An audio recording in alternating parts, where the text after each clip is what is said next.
Hey guys, what's up? Welcome back to yet another awesome video. How you guys doing so far? How is 2021 treating you? Everything well?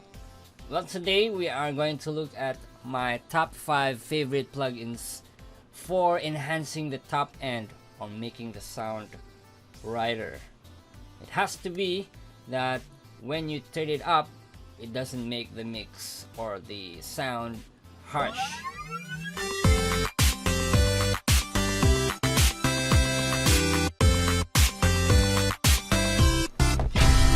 Headphones on or monitor speakers. Now most of these plugins that I use are from Waves Audio.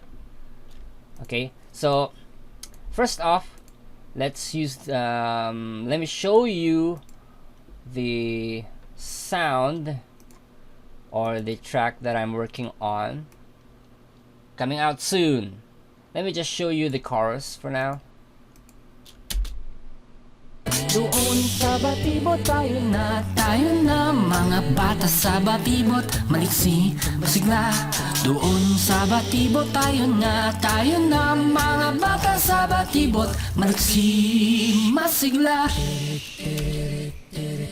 So let's hear it without the brightening trick, vocal brightening trick.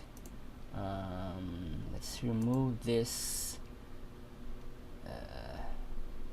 for these vocals. I'm sorry for the vocals. I don't have any singer and I'm not a good singer at all.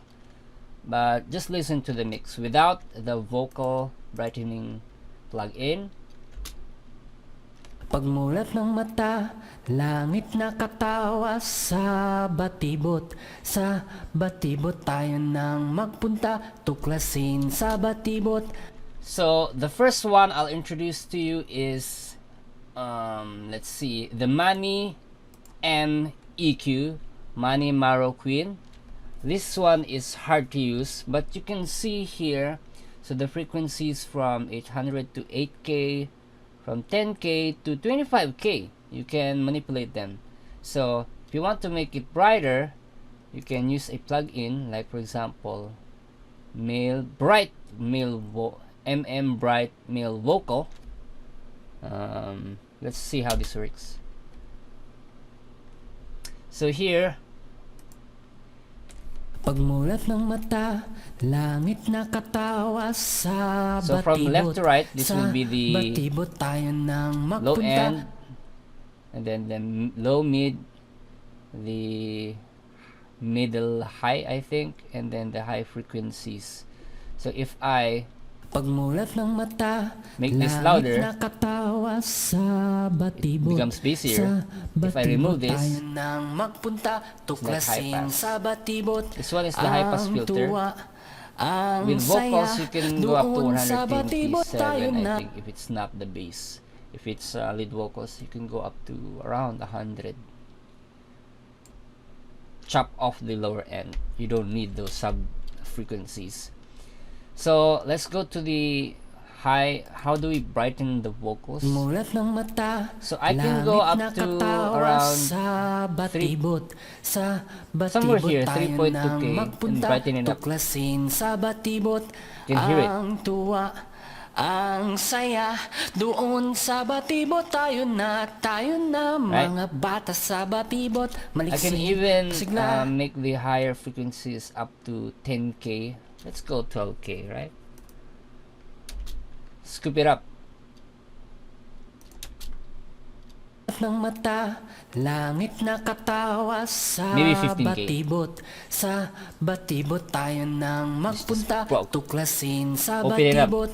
Ang tuwa, So here's without. ang saya doon sa batibot tayo na Right, it's like mga bata sa ghost. batibot And if you maliksi turn it on, sigla. Doon sa batibot tayo na becomes brighter. mga bata sa batibot maliksi.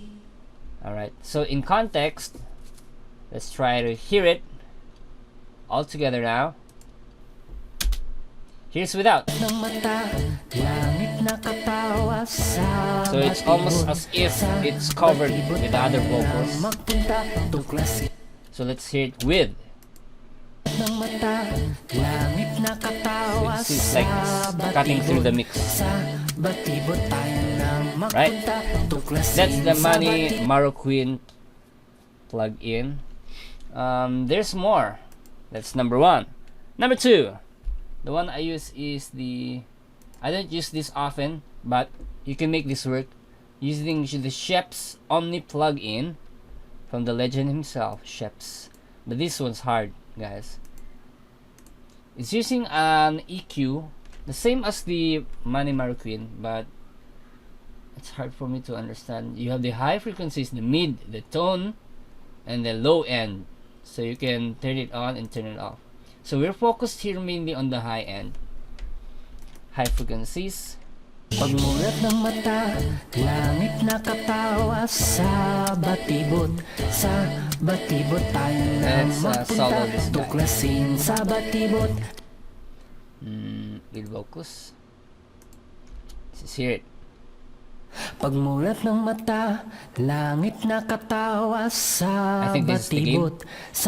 batibot tayo nang magpunta, tuklasin sa batibot ang tuwa, ang Wait. saya. Oh, I see. Doon sa batibot turn it tayo on. na mga bata sa Without- batibot, maliksi, Right. pasigla.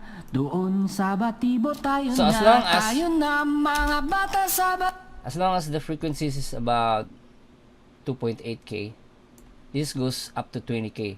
So the high frequencies is about around 3k, I'd say 2.5k and up for the brightening. Of course, you're going to hit some of the S semblance, so you have to have the de-esser somewhere here, because without the de-esser, it'll be full of S's. Z's. Let's hear it. Pagmulat ng mata, langit na katawa sa batibot. Yes. Sa So you have to batibot turn tayo on the na de-esser. magpunta, tuklasin sa batibot ang And tuwa, ang saya. it's going to remove the Doon sa S's batibot frequencies. tayo So na, that's around tayo na 5.5K, mga bata sa right? batibot, maliksi, pasigla. If you turn it up too Doon much, sa batibot tayo na mga bata sa batibot, it's gonna lose the S. It's gonna masigla. if you turn up the de-esser too much, it's going to say Malik Thi. I'm gonna have the lisp. I have lisp now, so if you remove too much, it's gonna be too much. Pagmulat ng mata, langit na katawa sa batibot. Sa So this batibot tayo Omni nang magpunta, Shep's tuklasin Omni sa is a little bit batibot harsh, in my opinion. ang tuwa. So you gotta be ang conservative saya. with this high Doon frequency. sa batibot tayo na mga bata sa batibot, maliksi, pasigla. too much Doon S. sa batibot tayo na mga bata sa batibot, maliksi, This. masigla. It's a little bit hard.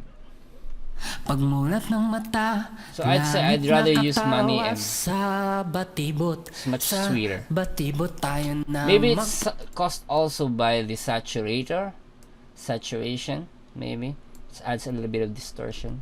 Nonetheless, I don't use this Omni channel too much. All right, so that's number 2. Number 3 will be one of my favorites. Is the, let's see, in EQ, it's the Kramer. This guy. This is some sort of new EQ style. You got the high up top, the mid here. This is the high frequencies. This is the mid, I believe. You can choose the mid frequencies here, and then you got the bass. So let's hear it. Let's try to hear it. Pagmulat ng mata, langit na katawa sa batibot. Sa batibot Let's tayo. hear it with. I'm gonna boost it up. Boost this really high up so you can hear it in your earphones. Let's go. Pagmulat ng There you go. mata, langit nakatawa sa batibot. Sa It's alright, it's not bad. batibot tayo nang magpunta, tuklasin sa batibot. Ang tuwa, ang not that saya, doon sa batibot tayo na mga bata sa batibot, maliksi, pasigla. So I'd go for doon sa +4 batibot tayo na or +8. mga bata sa batibot, maliksi, masigla. So that's Kramer. It's nice. You can also manipulate the mid frequencies here. Pagmulat ng mata, langit nakatawa sa batibot. Sa batibot tayo nang magpunta, tuklasin sa batibot. Ang tuwa, ang saya, Bass. doon sa batibot tayo na mga bata sa batibot, bass. maliksi, pasigla. Doon sa batibot tayo na So this one is mga nice. bata sa batibot, maliksi, masigla. All right. And of course, number 4. Now this one's my favorite of all right now. Is this guy. Oh boy, you're gonna love this. It's called Itin Harmonics. It's a distortion plugin called Abbey Road Saturator. Ah, it's the best. So without first, I wanna hear it without. Pagmulat ng mata, langit muffled, right? nakatawa sa With. batibot. Sa batibot tayo nang magpunta, There's a little bit of tuklasin harmonics sa and batibot. distortion. Ang tuwa, ang So in saya, context of the mix, doon sa batibot tayo na mga let's hear it. Context of the mix. Let's turn it off first. Pagmulat ng mata, langit nakatawa sa batibot. Sa batibot tayo nang magpunta, tuklasin sa batibot. Ang tuwa at Alright. So, with it on. pagmulat ng mata, langit nakatawa sa So, batibot. let's turn it down a little bit. Batibot tayo nang magpunta, tuklasin sa batibot. Ang tuwa, ang saya, doon sa batibot tayo na mga bata sa batibot, maliksi. That's how beautiful this Abbey Road Saturator is. You have ratios, and then you can set up how much mix and blend you need for the saturation. Ah, so beautiful. Pagmulat ng mata, langit nakatawa sa batibot. Sa batibot tayo With. nang magpunta, tuklasin sa batibot. Ang tuwa. Alright. So it has that sort of wispiness to it, that distortion and grit. And I love it. Love it. And then the last one. This one's different. I don't know how to. Okay. Let's remove all the compressors. Now the last one will be, what is this? Number 5. Number 5 is from Slate Digital. It's called the Air EQ. This one is one of my favorites. I use this in all of my mixes because it has that nice texture to it. It's like a wisp of air. It's like that's why it's called Air EQ, by the way, because of that breathiness of it. And it's beautiful. It's nice. I put it in all of my mixes in the master chain usually. So I have a little bit of a compressor here before it goes in. So let's hear it without first. Let's see if you can hear the difference. Pagmulat ng mata, langit nakatawa sa batibot. Sa batibot tayo nang You hear that? That horrible vocals? That's me. Okay, so next let's add in the Air EQ. I'm gonna turn it up so you can hear the difference clearly. This is how it sounds like. Pagmulat ng mata, langit nakatawa So you gotta turn it down sa a little bit. batibot. Sa batibot tayo nang magpunta, tuklasin sa batibot ang tuwa, ang... And then, in context of the mix, let's hear it without first. Pagmulat ng mata, langit nakatawa sa batibot. Sa batibot tayo nang Let's hear it with. Pagmulat ng mata, langit nakatawa sa batibot. Sa batibot tayo nang magpunta. You can hear those S's too much S's, so you gotta do some de-essing in their dynamics. And yes, sir, mono, a little bit of de-essing. Pagmulat ng mata, langit nakatawa sa batibot. Sa batibot tayo nang magpunta, tuklasin sa batibot ang tuwa, ang saya. Doon sa batibot tayo na mga bata sa batibot, maliksi, masigla. Doon sa Too much de-esser. Pagmulat ng mata, langit nakatawa sa batibot. Sa batibot tayo nang It's too much. magpunta, tuklasin sa batibot Without. ang tuwa, ang saya. Doon With. sa batibot tayo na Really hear mga the bata air. sa batibot, maliksi, masigla. Doon sa Alright. So that's it. The top 5, my top 5 VST plugins for brightening up the vocals or track. I think there's more. And for bonus, this one, you have to have this. It's called the Mag EQ. Let me turn this off first so you can hear the difference with and without. This one, you gotta have this. This is called the Mag EQ. I have the Mag EQ4 here. So you can see here the frequencies, the sub frequencies. You've got the mid frequencies, and then here you have the knob for the air frequency. They call it air. So you have 2.5, 5K, 10 up to 40. And it has that, new style, I think. Let's hear it without. pagmulat ng mata, langit nakatawa sa batibot. Sa batibot tayo nang Here's the with. Let's try 5K first.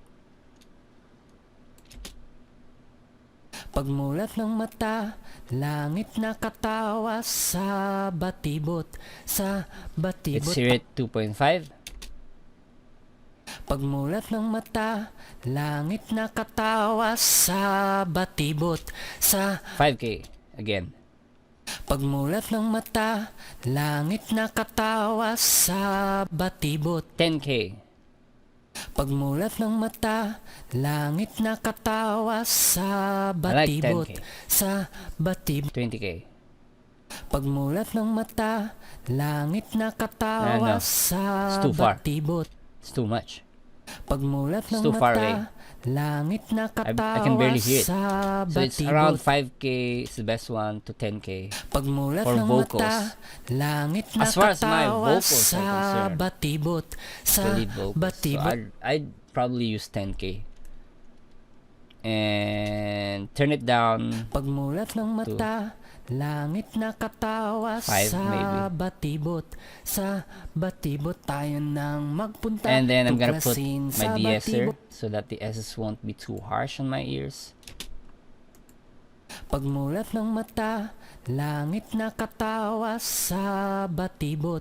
Sa batibot tayo nang magpunta, tuklasin sa batibot ang tuwa, ang saya. Doon sa batibot tayo na mga Yes! bata.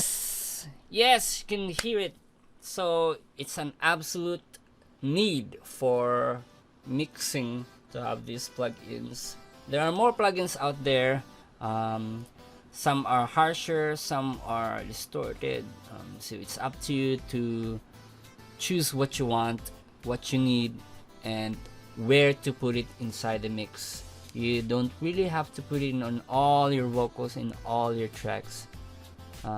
Sometimes you put a little bit here in the lead vocals, and then in the master chain I'd use probably the digital Slate Air EQ maybe at the last part. So it depends on the situation, which one through trial and error, which one works best for you. Alright, so I hope you enjoyed this video. I'll see you guys later, and watch out for the releasing of this song coming up soon. Alright, I'll see you in the next one. Cheers, bye.